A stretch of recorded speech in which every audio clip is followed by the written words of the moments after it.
Baik anak-anakku, sebelum kita mendengar firman Tuhan, kita akan berdoa terlebih dahulu. Mari kita berdoa bersama-sama.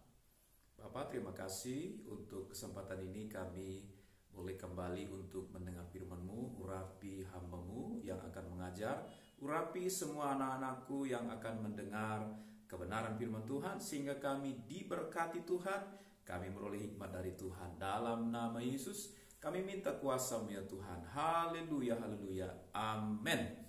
Puji Tuhan, haleluya. Anak-anakku yang dikasihi Tuhan, hari ini adalah kesempatan untuk kita kembali mendengar kebenaran firman Tuhan.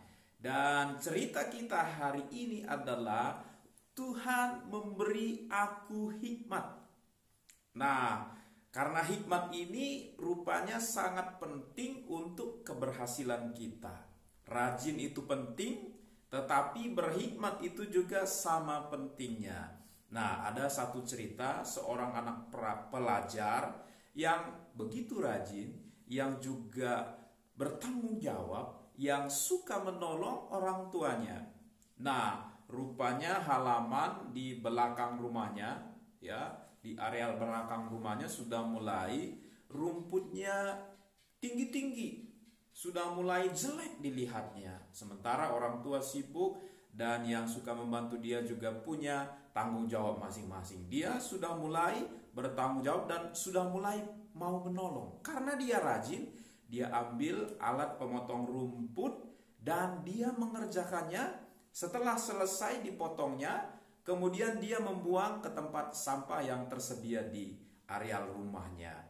Nah, rupanya itu semangat, rajin, dia cekatan. Nah, waktu dia mau buang, dia pakai tangan, angkat, bawa, buang, angkat, bawa, buang. Rasanya dia capek, rasanya dia kok lelah. Nah, kemudian ada bapak yang bijak, tetangganya bilang, kamu rajin sekali, tapi kasihan kamu kelihatannya capek. Nah, kamu bisa ambil dorongan, di gudang kamu kan ada. Ambil dorongan, kemudian taruh rumput-rumputnya, sampahnya ke dorongan, kemudian kamu buang. Nah, itu akan lebih cepat. Ternyata setelah dia ikuti saran bapak itu, nah, pekerjaannya lebih cepat dan dia tidak secapek sebelumnya. Jadi hikmat itu sangat penting untuk kita berhasil. Demikian juga seorang bapak-bapak pemotong pohon, ya, punya kampak. Wah, dia punya tenaga yang kuat. Rupanya kampaknya itu tumpul. Nah, tapi dia memaksa dengan lebih kuat tenaganya, tetapi yang dia dapatkan hanya sedikit. Kemudian ada orang bijak berkata, kamu kalau mau tenagamu tidak kebuang sia-sia dan dapat pohon banyak waktu kamu menebang, kamu harus asah kampaknya. Setelah diasah, sudah tajam, dia ayunkan kampaknya, nggak lama satu pohon cepat tumbang dibandingkan kampaknya yang tumpul. Nah, begitu pentingnya hikmat dalam hidup kita. Ada seorang raja di Alkitab, dia sangat berhikmat. Dia punya pengetahuan yang luas. Kenapa? Karena dia minta hikmat daripada Tuhan. Dan mungkin ada yang sudah mulai menebak. Raja yang terkenal, raja yang sangat kaya dan sangat pintar. Siapa dia? Betul, namanya adalah Salomo. Raja Salomo sangat berhikmat karena hikmatnya datang dari Tuhan. Nah, kita tahu ceritanya seperti apa? Ada dua ibu yang sama-sama punya anak dalam satu rumah, satu hari. Kita tahu dalam cerita itu bahwa satu ibu, anaknya meninggal. Kemudian dia gak rela si bayinya ditukar dengan bayi temennya. Dan waktu temennya bangun, ternyata bayinya mati. Mau disusuin, ketahuan bayinya mati. Dia lihat-lihat, ini kayaknya bukan anak saya. Nah, akhirnya masalah mereka dibawa kepada Raja Salomo, masih bayi. Orang yang belum lihat, belum ada tandanya mungkin ya, sangat susah untuk ngebedain. Sama-sama ngaku ini anakku, ini anakku. Kita tahu ceritanya bagaimana. Oleh hikmat Tuhan, Salomo bisa memecahkannya. Dia berkata, ambil pedang.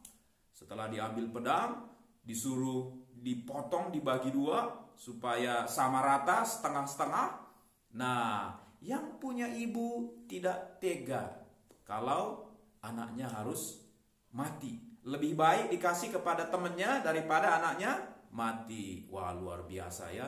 Ibunya sangat mengasihi anaknya. Lebih baik kepada orang lain daripada anak saya mati. Dan betul ya, ketahuan siapa yang punya si bayi itu. Karena yang gak punya ngotot. Wah, dia gak rela ya, biarin aja bunuh. Nah, ketahuan sama Raja Salomo. Kenapa? Hikmat dari Tuhan. Ada juga raja lain yang dikatakan bijak, seorang raja yang sangat bijak dan terkenal kebijakannya. Satu hari ya, ada beberapa pedagang dari negeri lain datang ke kerajaannya dan berkata kepada raja, bikin sebuah teka-teki. Kalau raja ya tidak bisa menjawab teka-teki kami, maka kami akan berdagang tembakau di kerajaan raja. Nah, ini ada 2 kalung mutiara.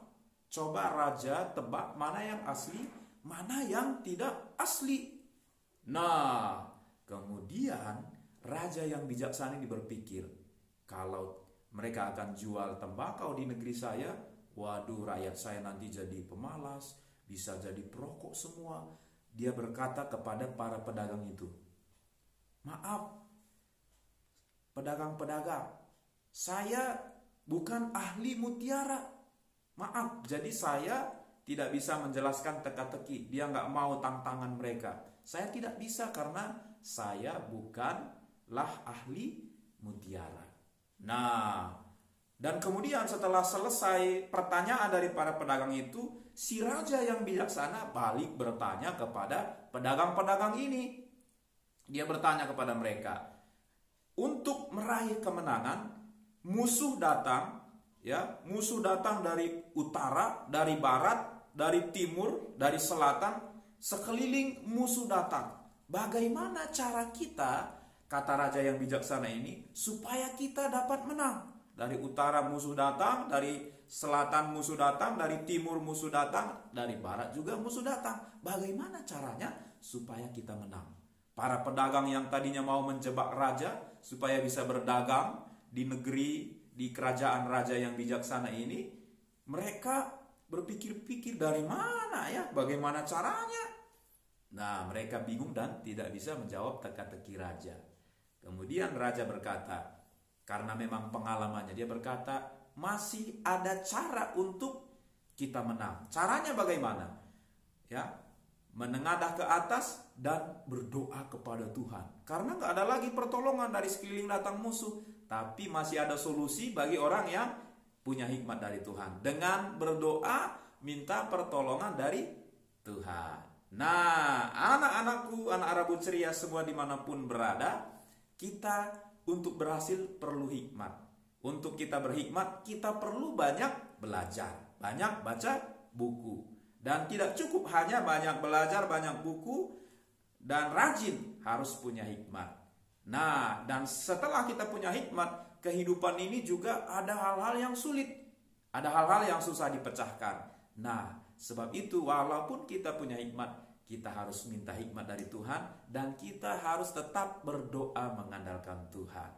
Sehingga kalaupun Tuhan izinkan ada orang yang ingin merancang yang jahat bagi kita, ya, ada masalah yang sulit bagi kita, kita punya solusi yang terbaik. Dengan doa, dengan mengandalkan Tuhan, dengan berhikmat, kita pasti raih kemenangan. Salomo berhikmat dan bisa memecahkan masalah. Raja yang bijaksana bisa memecahkan masalah. Semua kita bisa memecahkan masalah kalau kita punya hikmat. Dan hikmat itu dari Tuhan, Tuhan taruh dalam hati dan pikiran kita. Dengan cara bagaimana? Dengan cara kita sungguh-sungguh berdoa, minta hikmat kepada Tuhan. Tuhan Yesus memberkati semua anak-anakku, dan kita tutup dalam doa. Mari kita berdoa. Tuhan, terima kasih untuk renungan firman Tuhan, cerita firman Tuhan untuk Rabu Ceria hari ini. Kami sungguh bersyukur supaya kami rajin Tuhan, dan juga kami harus juga punya hikmat.